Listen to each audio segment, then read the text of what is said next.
Ils célèbrent leurs 25 ans. On les voit partout sur les cours d'eau dans Charlevoix. Katabatic. Sébastien, bonjour. Bonjour. Sébastien qui est rendu un habitué du vestiaire maintenant. Un ami du vestiaire. Hein? Ben oui. Écoute, Sébastien, Merci de m'accueillir. on fête les 25 ans déjà aujourd'hui de Katabatic. J'imagine que tu as l'impression d'avoir décollé ça hier. Tout à fait. Ça va tellement vite, là. Puis tout d'un coup, on se dit, hey, on regarde en arrière, 25 ans. C'est allé effectivement très rapidement. Ça a commencé en 2001. Comment ça a décollé? Parle-nous un peu des débuts. Comment c'est arrivé dans le décor? En fait, les débuts de Katabatic, c'était beaucoup de construction et d'implication de ma part. Là. Je voulais lancer, mon idée était de lancer une entreprise de kayak de mer guidé dans la région.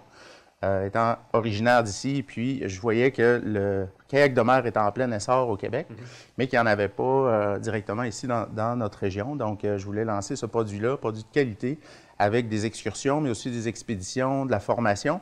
Puis, je voulais distinguer l'entreprise par un fait singulier. J'ai commencé à construire les kayaks pour qu'on ait une flotte de bois. Donc, pendant les 3 premiers hivers de Katabatic, j'étais affairé là, à construire dans mon garage une flotte de bois, de kayaks de bois et d'époxy. Donc, j'ai construit 36 kayaks dans les 3 premiers hivers.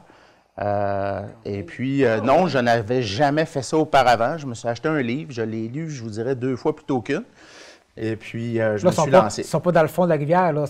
Non, mais en fait, on en a encore plusieurs de ces kayaks-là là, qui ont été restaurés 2 puis 3 fois, là. Puis qui font encore très, très bien leur travail, mais certains sont à la retraite. Là. Mais ça prend combien de temps en faire juste un, mettons? Ça me prenait 80 à 100 heures par unité. J'en faisais 10 à 12 par hiver. Donc, vous pouvez calculer. Rendu aux étapes finales, au sablage, là, je faisais venir des amis et puis pour en repartir un autre? Non, pour minimiser, en fait, la partie qui était vraiment la plus monotone, c'est des heures et des heures de sablage là, pour avoir un beau produit fini. Là. Donc, ça, on le faisait en gang, mais tout l'aspect construction, ça, je l'avançais. Ça te fait de pincement au cœur de passer, mettons, de kayak en bois au kayak plus en plastique? Il y a toujours un peu de nostalgie là, quand on passe d'une étape à une autre, mais en même temps, je construisais pas assez vite pour vraiment développer l'entreprise. Et puis, je me rendais compte aussi que ce temps-là, il fallait que je le récupère pour développer le recrutement, la formation, le marketing, parce que je faisais que ça là, pendant les premiers hivers. Est-ce qu'au début, on pensait justement faire 25 ans là-dedans? Non. Quand on se démarre comme ça, c'est pour un bout indéterminé, là, mais on n'a aucune idée de cible, là, de le faire pendant 10 ans ou 15 ans ou 20 ans. Les installations, ben, ça fait pas 25 ans que vous êtes là. Non, effectivement. Donc, on a lancé en 2001 des excursions kayak de mer guidées. Puis là, on a fait plusieurs tests. Là. On a opéré à Cap-à-l'Aigle, on a opéré longtemps à Saint-Irénée, à Saint-Siméon, à Baie-des-Rochers, à Petite-Rivière-Saint-François, 2 étés, à l'Île-aux-Coudres, 2 étés. Et puis, en 2007, on a fusionné puis acquis l'entreprise Air du Large. C'était Air du Large qui était à Baie-Saint-Paul auparavant, qui, eux, avaient démarré en 98. Donc, ça fait depuis, dans le fond, 98 qu'il y a une entreprise là, de services touristiques et de plein air sur le quai de Baie-Saint-Paul. Puis nous, en 2007, on a fusionné les 2 entreprises. Pascal, l'ancien propriétaire, est resté avec moi gérant pendant les 2 premières saisons. Et puis ensuite, eh bien, on a vraiment développé l'entreprise pour qu'elle devienne ce qu'on connaît aujourd'hui. Katabatic connaît de plus en plus de succès. Est-ce qu'on peut dire que la clientèle augmente d'année encore, chaque année? Il y a des années, il y a quelques augmentations, mais il y a des années très, très différentes parce que là, dans les 5 dernières années, on a vécu des choses quand même particulières. On peut dire ça. Il y a eu les phases de la pandémie, il y a eu l'été de l'inondation, qui sont des années vraiment atypiques. Donc, c'est difficile là, pour nous de faire une ligne temporelle là, à cause des dernières années. Mais on peut dire que oui, on a un bel essor et puis que la demande des clientèles pour les activités de plein air s'est trouvée renforcée après la pandémie. Est-ce que le profil a changé de la clientèle? Est-ce qu'avant, tu étais plus jeune, puis là, c'est plus des monsieur, madame, tout le monde? J'allais voir qu'est-ce qu'il va dire. Il est plus vieux. On a un profil vraiment assez diversifié. Il s'est élargi avec le temps. On a des gens qui viennent beaucoup en famille, là, surtout pour le produit de la Rivière-du-Gouffre, parce qu'il est accessible, il est facile. avec leurs jeunes à partir de 4 ans. On a beaucoup plus maintenant, depuis quelques années, de clientèle scolaire, donc des groupes scolaires de la région, mais aussi des régions limitrophes, du Saguenay, de Québec. Certains groupes de Montréal descendent faire leur classe finale en juin ici, font notre activité et d'autres activités comme les parcs. Donc ça nous occupe là, sur le début de la saison, en juin. Les clientèles aussi d'agences de voyage se sont élargies. C'est comme devenu un produit d'appel. Mm-hmm. On peut dire effectivement que le plein air devient un produit d'appel, oui, qui est assez large pour attirer la très grande majorité des publics, en autant qu'on a des activités qui sont sécuritaires puis accessibles, puis qui sont assez grand public, là, qui ne sont pas nécessairement dans l'extrême. Nous, on n'est pas justement dans les créneaux très, très extrêmes.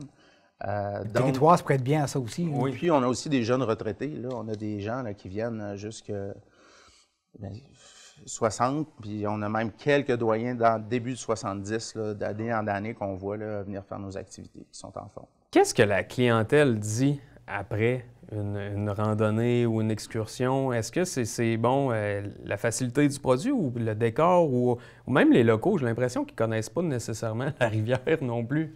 Bien, non, là-dessus, je te reprends un peu. Ben, on est chanceux, puis on le voit là, comme vraiment là, comme une belle preuve d'engagement, mais on a quand même une bonne proportion de gens régionaux, de Baie-Saint-Paul, de Charlevoix qui nous visitent, qui viennent faire la rivière, qui nous en parlent.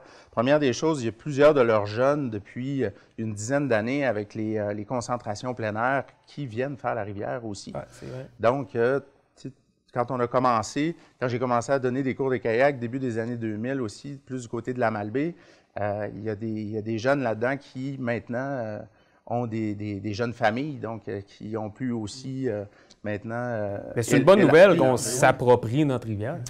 Oui, vraiment. C'est pas tout le monde qui la connaît, c'est pas tout le monde qui l'a pratiqué, mais quand même, la proportion est significative. Donc, ça, c'est intéressant. Puis, qu'est-ce que les gens disent ou qu'est-ce que les gens viennent chercher? Beaucoup de choses. Bien, première des choses, de l'aventure, un petit goût du risque, sortir un peu là, de la routine, essayer quelque chose de nouveau. Juste le contact avec la nature, pour certains. D'autres, c'est juste l'aspect physique. Pour certains, c'est un peu de tout ça. C'est pas si évident que ça, des fois, de déceler avec justement les clientèles à qui on parle, c'est quoi qui les... Pourquoi leur fait pétiller les yeux, là, c'est pourquoi, là, mais à discuter avec eux. Puis souvent, quand on est dans des excursions guidées, bien là, on a plus le temps d'échanger, puis on se questionne justement là-dessus, sur c'est quoi qui les attire. Mais ça peut être plusieurs de ces raisons-là évoquées. Mais ce qui est un dénominateur commun, c'est qu'à la fin, là, la plupart des gens qui n'en avaient jamais fait sont fiers d'eux parce qu'ils ont, ils ont passé à travers un inconnu. Et puis, dépassement de soi. Exactement. Et ce sentiment-là, c'est ce qui m'anime encore le plus de voir chez les gens là, après toutes ces années. Une des clés où les gens reviennent année après année, c'est de faire de la variété. Donc, est-ce qu'il y a des nouveautés pour 2025 en termes de parcours, d'activités que vous offrez? Oui, en fait, pour cette année, on s'est gâté un peu, puis on s'est questionné en équipe sur qu'est-ce qu'on voulait faire pour de nouveau, ou surtout là, pour souligner là, ce passage-là là, d'un quart de siècle. La première des choses, bien, on a remis sur place des excursions qu'on a déjà faites dans certains villages. Donc, on va refaire l'excursion de kayak de mer de journée complète à Capalègue, au Gros Capalègue, parce que c'est un endroit où on peut observer du mammifère marin, où on n'allait plus depuis le début de la pandémie, donc depuis 2020. Fait que ça, on va le faire plus sur une base événementielle. On veut aussi refaire sur une base événementielle des passages à la baie des Rochers, à l'extrême est de la région, après Saint-Siméon.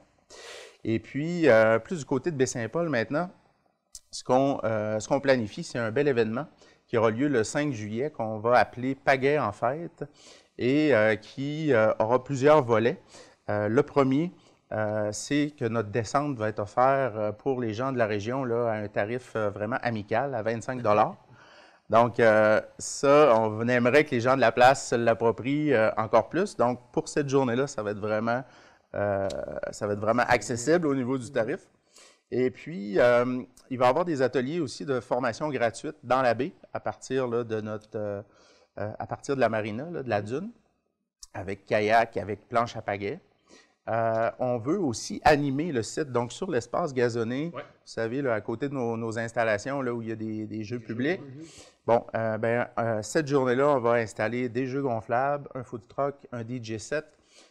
On veut animer le site, que ce soit vraiment festif pour cette journée-là. Et puis, certains partenaires aussi vont être invités là, à nous rejoindre avec leur offre de service pour cette journée-là, pour animer l'espace du quai. Ça va être toute la journée du 5 juillet. Si vraiment on voit qu'on est pour avoir l'orage, on va décaler au dimanche. Okay. Puis le dernier volet de cette activité-là, ça va être une tombola, donc un tirage avec un kayak, un SUP, puis beaucoup d'activités de plein air de la région. Ah ouais. Ouais. La totale, comme on dit. Si on veut avoir des informations, dans le fond, le meilleur moyen, c'est la page Facebook, j'imagine? Page Facebook, site Internet. Là, je vous parle de l'événement, mais il n'est même pas encore diffusé. Donc, on a un scoop. Je voulais être sûr de le lancer d'abord ici avec vous. On l'apprécie. Merci beaucoup. On l'apprécie. Mais justement, on s'entend qu'il y aura d'autres choses qui vont s'ajouter, peu importe, mais allez sur les pages Facebook, votre site web. Exact. La précision sur la programmation va être en ligne là, à la fin du mois de mai. Mais les grandes lignes sont là. Qu'est-ce qu'on peut vous souhaiter pour les 25 prochaines années? Hey, la grande question, j'aime ça, j'aime ça. Bien, première des choses, continuer ce développement-là avec des clientèles qu'on n'a pas encore reçues. Vous savez, notre mission, c'est simplement de créer un engouement pour les sports de pagaie, de créer un engouement pour les activités de plein air dans Charlevoix. Donc, de poursuivre cette vague-là là, pour accueillir de nouvelles clientèles. Pour nous, ça, c'est déjà formidable. Mais pour les 25 prochaines années, écoutez, je nous souhaite de poursuivre sur cette belle lancée. Là. Ah, puis qu'on ait des saisons stables. Et oui, ce serait le fun, ça, des saisons prévisibles. Oui, normales. Comme celle qui s'en vient. Là. On a un beau printemps. Là. On voit que la crue est comme normale, donc c'est pas inquiétant. Là. Donc pour nous, là, c'est déjà la base. Puis en terminant, on en avait parlé lors de ta dernière visite, justement. Est-ce qu'il y avait eu des dégâts pas mal suite aux inondations? Ça s'est passé comment, 2024? Bien, 2024, c'était une belle saison. Première des choses, là, c'était un été météorologique superbe. Là. Il a fait beau, il a fait chaud, c'était très sec. Même, c'était des niveaux records de niveau bas de la rivière. Donc, pas mal plus facile à gérer en termes de sécurité. Ouais, c'est quand il y a moins de courant à ce moment-là. Exact, exact. Et pas mal plus attractif aussi là, pour les gens en vacances. Là. Donc, c'était une belle saison dans l'ensemble, 2024. La dernière fois qu'on s'était vu, c'était au printemps. Oui, c'est ça. On était comme au début, là. Pareille date. Ouais. Et tu m'as parlé tantôt hors d'onde, là, du nombre de. C'est quoi, en tonnes? De déchets récupérés? Oui, mais en fait, dans l'année 2024, on a aussi poursuivi sous mandat avec la Ville de Baie-Saint-Paul le nettoyage environnemental de la rivière. Donc, on a fait plusieurs semaines au printemps sur la rivière du Gouffre jusqu'à début juillet. Et on a surtout travaillé fort à l'automne sur la rivière des Mares pour nettoyer le secteur qui avait été le plus touché par l'inondation. On le sait, c'est là où avait passé le gros du matériel, des roulottes de camping. Donc, avec notre équipe, là, on a travaillé un bon mois à ramasser des tonnes de déchets. En fait, on a quantifié 50 tonnes de déchets. Pas de sens. C'est pas juste des bouts de papier, on s'entend, c'est des morceaux de roulottes, littéralement. Oui, c'était du solide. Là. Comment des vous morceaux de roulottes. Est-ce que vous les récupérez via la berge ou vous y allez en canot puis vous... Tant qu'on a pu, sur la rivière du Gouffre, on y allait de manière nautique. Donc, avec nos embarcations, puis avec une embarcation plus grosse, un raft, un gros raft, sans les cloisons internes, qu'on se servait comme d'une barge. Puis ensuite, sur la rivière des Mares, ben là, c'était plus des opérations terrestres. Il y avait presque plus d'eau. C'est vrai, hein, tout était sur le côté, ces rives. Puis, Exact. Donc, on a découpé en portions là, les châssis de roulotte pour pouvoir les déplacer. Écoute, un gros merci, Katabatic, d'exister. Bonne fête. Plaisir. Et on vous souhaite que du succès pour 2025, mais les 25 autres prochaines années aussi. Merci, c'est vraiment apprécié. Merci, Sébastien.